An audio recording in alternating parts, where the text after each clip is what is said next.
محمد صدیق اتاری مدنی ناظم مرکزی جامعۃ المدینہ فیضان مدینہ کراچی عرض گزار ہوں یا سیدی حضرت سیدنا ابو بکر صدیق رضی اللہ تعالی عنہ کے والد محترم کب ایمان لائے تھے، اس حوالے سے ہماری رہنمائی فرما دیجئے۔ ایمان پر خاتمے اور عافیت کے حوالے سے دعا کی درخواست ہے۔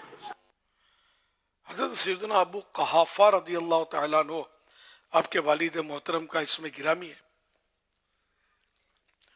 اور آپ کے والد محترم جو ہیں فتح مکہ کے موقع پر ایمان لائے تھے، بلکہ اور یہ خود نہیں آئے تھے، حضرت ابو بکر صدیق رضی اللہ عنہ انفرادی کوشش کر کے اپنے والد صاحب کو بارگاہ رسالت میں لے کر گئے تھے۔ چنانچہ طبقات الکبریٰ میں حضرت سیدنا ابو بکر صدیق رضی اللہ عنہ فتح مکہ کے موقع پر اپنے بوڑھے والد ابو قحافہ، جو اس وقت تک مسلمان نہیں ہوئے تھے، کو لے کر بارگاہ رسالت میں حاضر ہوئے تو آپ صلی اللہ علیہ وسلم نے فرمایا، اے ابو بکر، تم نے اپنے بوڑھے باپ کو کیوں تکلیف دی؟ میں خود ان کے پاس آ جاتا۔ تو سیدنا ابو بکر صدیق رضی اللہ تعالیٰ عنہ نے عرض کی، ان کا یہاں حاضر ہونا ہی زیادہ مناسب تھا۔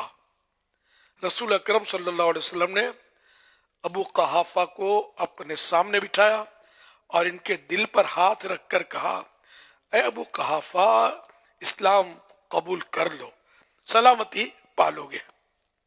تو سیدنا ابو قحافہ رضی اللہ عنہ یعنی ابو قحافہ نے اسلام قبول کر کے حضرت سیدنا ابو قحافہ رضی اللہ عنہ کی شان پائی۔ اب حضرت جو گئے رضی اللہ عنہ بھی پڑھا جانے لگا، اور صحابی نبی کا لقب بھی ملا، ہر صحابی نبی جنتی جنتی۔ صلو علی الحبیب صلی اللہ علیہ محمد۔ یہاں ایک نکتہ بڑا پیارا لگا کہ آپ نے کیوں ان کو میرے پاس کیوں لایا، تکلیف دی، میں آ جاتا، ہے نا۔ اور ہماری داڑھی نکل آئی امام سر پہ، تو ہم چھوٹے باپ کے ہو ہی نہیں سکتے کہ ہم اور کسی کے پاس جا کر، سمجھ گئے ہوں گے آپ، ہمارے پاس حاضر ہو۔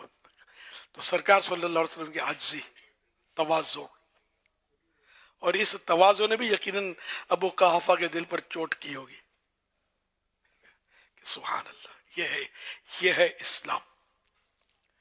تو کاش اب ہم میں بھی اگر اس طرح کی تواضع آ جائے نا، ہم لوگ تو بڑے لوگ ہیں نا، بڑے آدمی، ہمارے پاس حاضر ہو جاؤ۔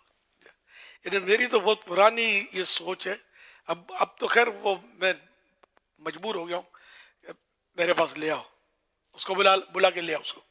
یہ تو میرے زبان سے نہیں نکلتا تھا، مطلب حیا آتی تھی مجھے کہ بے یار میرے پاس لے آؤ، میرے پاس بلا لاؤ، جاؤ بولو الیاس نے بلایا ہے۔ اتنا مطلب میرے اندر حوصلہ نہیں ہوتا تھا، اب بھی کم ہے ایسا کہ میں یوں کروں، مطلب تو یہ قدرتی طور پر۔ تو بہرحال یہ کہ ہونا یہ چاہیے کہ گھر گھر الحمدللہ، ایک دور میں گھروں سے جا کر نمازوں کے لیے نکالا ہے، اٹھایا ہے میں نے، اور یہ جو گھر جا جا کر بلانا کرنا، ترکیب ایک ایک پر الحمدللہ انفرادی کوششیں کی ہے۔ شروع کا دور جب تھا، اب تو لاٹ کے لاٹ خود چلے آ رہے، اب بڑے آدمی بن گئے نا، اب کسی کے گھر نہیں جا سکتے، ہے نا۔ یہ آپ کو سمجھانے کے لیے کہہ رہا ہوں کہ جب اس طرح لاٹ کے لاٹ آئے تو اب کیا ضرورت ہے کسی گھر پہ جانا۔ لیکن الحمدللہ دعوت اسلامی کے دور میں جب لاٹ کے لاٹ ہوتے تھے، سیکورٹی ایشو نہیں تھا، تو میں جیسے کہ یہ روٹ گیا یا وہ فلاں سے بزن ہو گیا، تو کسی کے کوئی عقیدے کا مسئلہ کھڑا ہو گیا، کنفیوز ہو گیا ہے، اور اب وہ تو ایسے مواقع ہیں سے واقعات کہ الحمدللہ میں جا کر اچانک گھر پہ میں نے گیا، کسی کے گھر پہ شب خون مارا، یہ محور ہے شب خون، رات کو حملہ کر رہے ہیں، رات کو چلا گیا 12 بجے 1 بجے، اور وہ جاگ رہے ہوتے ہیں، اور یہ مطلب تو اس طرح بھی الحمدللہ میں نے جا کر ترکیب بنائی، اور اگلا ایک دم حیران پریشان کے خواب ہے جاگتے ہوئے یہ ہو رہا ہے۔ الحمدللہ اس طرح کے تو یہ میں ترغیب کے لیے کبھی کبھی بتاتا ہوں کہ ہمارے مبلغین، ہمارے ذمہ داران جس دن اپنے آپ کو بڑا سمجھیں گے نا، اس دن کام نہیں کر سکیں گے. کیونکہ نیکی کی دعوت انبیاء کرام علیہ السلام نے بلا بلا کر کے بجائے زیادہ جا جا کر دی ہے. بلانا منع نہیں ہے، منع نہیں ہے، بلانے کے بھی مطلب واقعات ملیں گے. وہ جا جا کر ایک ایک پر انفرادی کوشش کر کے انبیاء کرام نے نیکی کی دعوت دی اور لوگوں پر اسلام پیش کیا. حضرت ابوبکر صدیق رضی اللہ عنہ بھی اپنے والد صاحب کو لے ہی آئے نا انفرادی کوشش کر کے بارگاہ رسالت میں. تو ہمیں بھی اپنے والد صاحب، ماں، بہن، بھائی سب کو حسن تدبیر کے ساتھ اخلاق کے دائرے میں رہ کر نیکی کی دعوت دیتے رہنا چاہیے. لیکن نیکی کی دعوت دینا آنا چاہیے.